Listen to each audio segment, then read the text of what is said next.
Welcome back to our YouTube channel. आज हम class 10th के चैप्टर 3 देव जी द्वारा लिखित कवित्त पाठ से का भाव देखेंगे। इसके पहले की वीडियो में हमने ये देखा था कि इन्होंने सवैये में क्या कहा था, कृष्ण की सुंदरता के बारे में वर्णन किया था। कैसे ये कृष्ण की सुंदरता के बारे में वर्णन कर रहे थे। इन्होंने कहा था कि कृष्ण के बाल रूप के बारे में वर्णन किया था कि किस प्रकार से वो अपनी मनमोहक सुंदरता से अपने प्रति लोगों को खींचने का प्रयत्न कर रहे हैं। और ब्रज के दूल्हे जैसे एक प्रकार से एक दूल्हा होता है जब विवाह के पहले वो तैयार होता है, उसी प्रकार से कृष्ण जी विवाह के लिए मानो तैयार हो रहे हैं। उनके शरीर पर पीताम्बर है, पीला वस्त्र है, सर पर मोर मुकुट है, कमर में गर्दनी बंधी हुई है और उनके हाथों में बांसुरी है। उस सुंदर मनमोहक रूप का वर्णन करते हुए देव जी ने सवैये में बताया था और हम आज कवित्त का वर्णन कर रहे हैं। तो देव जी इसमें कवित्त में ये बताते हैं कि जिस प्रकार से एक बालक के किसी के घर में एक बालक का जन्म होता है और उस बालक के जन्म के उपरांत सभी लोग प्रफुल्लित होते हैं, प्रसन्न होते हैं और लोग क्या काम करते हैं, बालक से मिलने के लिए व्याकुल रहते हैं, बालक को देखने के लिए व्याकुल रहते हैं, उसे नए नए वस्त्र पहनाते हैं, उसकी साज सज्जा करते हैं, उसके बालों को झाड़ते हैं या उसे प्रसन्न करने का प्रयास करते हैं, उसे अलग अलग तरीके के खिलौने दिखाते हैं, उस खिलौने से उसको खुश करने का प्रयास करते हैं। उसकी मनमोहक मुस्कान को देखने के लिए कईयों की लाइन लगी होती है घर में, यानी घर के सदस्यों को, रिलेटिव जो सगे संबंधी हैं, वो उसकी मनमोहक दृश्य, उसकी मुस्कान को देखने के लिए एक प्रकार से व्याकुल रहते हैं। तो इन सब चीज़ों का वर्णन किया। तो यहाँ पर सुमित्रानंद देव जी ने कवित्त के माध्यम से प्रकृति रूपी बालक के बारे में बताया हुआ है कि कैसे एक बालक है वो किस प्रकार से एक जैसे किसी नए बालक का जन्म होता है उसी प्रकार से उस बालक की तुलना यहाँ पे की गई है। कहते हैं डार दुम पलना बिछौना नौ पल्लव के, सुमन झिंगुला सोहे तन छब भारी दे, पवन झुलावे केरी की बतरावे दे।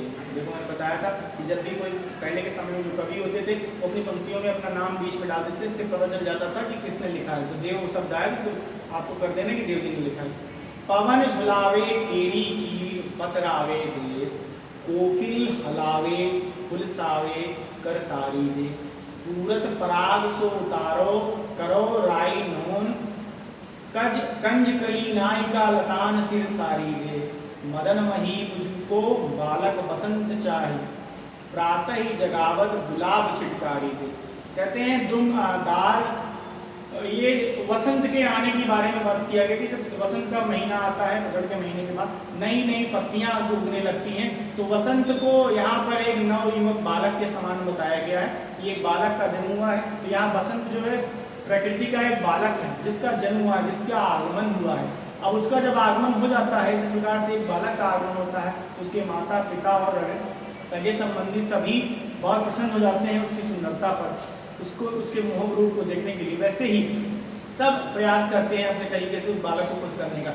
वैसे ही यहाँ पर प्रकृति में सावन का आगमन हुआ है और उसके आगमन से ऋतु का आगमन हुआ है। उस ऋतु के आगमन की वजह से जो पेड़ पौधे और जो वहाँ का पूरा वायुमंडल है वो पूरी तरीके से उसके प्रति समर्पित हो गया। कहते हैं डार दुम पलना बिछौना नौ पल्लव के, मानो ऐसा प्रतीत हो रहा है कि पेड़ की जो डालियां हैं वो क्या है, पलने के समान हो गई। पलना मतलब बच्चा जिस पे झूलता है, जिसके बच्चों को लिटाया जाता है, ठीक। बिछौना नौ पल्लव के, और डालियों में जो नई नई पत्तियां उगी हैं वो पत्तियां क्या है, बिछौना है। यानी उस पलने के नीचे एक बिछौना बिछाते हैं जिसपे बच्चे को लिटाते हैं। तो वैसे ही इस नए बसंत रूपी बालक के आगमन से मानो वृक्ष की जो डालियां हैं वो पलने के समान हो गई हैं और पेड़ की जो पत्तियां हैं वो पलने के बिछौने के समान हो गई। सुमन झिंगुला सोहे तब छब भारी दे, और जो हवा का झोंका है वो बार बार उन डालियों को झुला रहा है, मानो सब प्रतीत हो रहा है कि बसंत को वो झुला रहा है।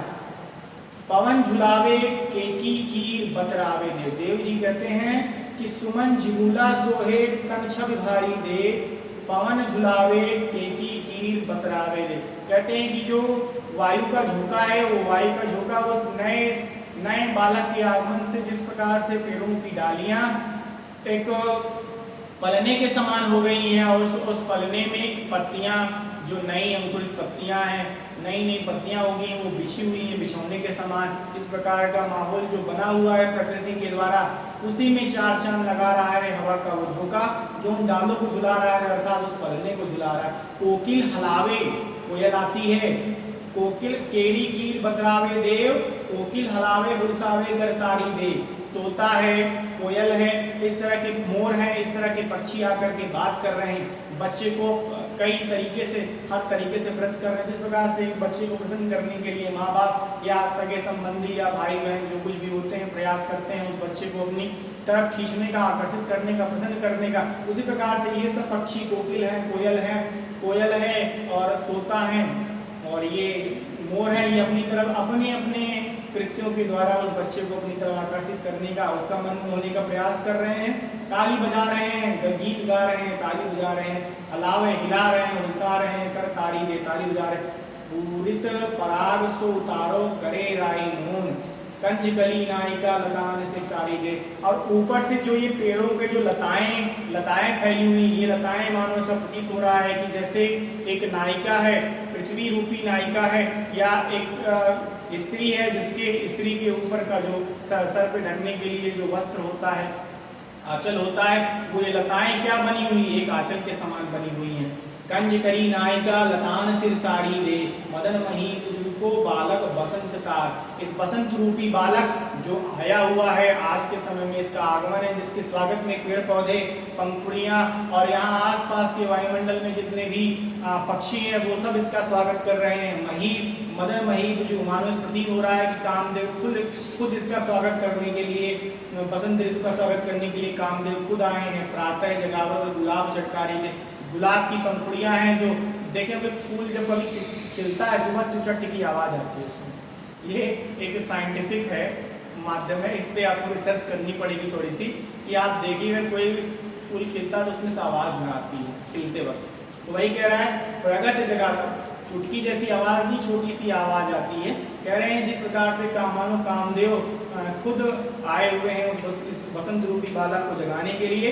सुबह प्रातःकाल प्रातः ही जगावत गुलाब चटकारी दे, और गुलाब अपनी पंखुड़ियों को खुलने से जो आवाज़ आ रही है उस आवाज़ से इस बसंत रूपी बालक को अपनी तरफ उठाने का प्रयास कर रहा है कि हे बालक उठ जाओ। जिस प्रकार से एक माँ अपने बच्चे को उठाती है कि बेटा सुबह हो गई उठ जाओ, उसी प्रकार से गुलाब क्या कर रहा है, एक माँ के समान एक चिटकारी अपनी आवाज़ अपनी पंखुड़ियों से निकाल रहा है और कह रहा है कि हे बसंत रूपी बालक तुम उठ जाओ, अब सुबह हो गई है, भोर हो गया है, प्रातःकाल हो गई है। इसी के साथ ये इसका भाव खत्म होता है। अब इसके अगले वीडियो में कविता का ही एक भाग है जो रात्रि चंद्रमा के बारे में की सुंदरता और तारों के बारे में बताया गया है, जिसको हम नेक्स्ट वीडियो में देखेंगे। सो आज के लिए इतना ही। Thank you very much. जय हिंद, जय भारत।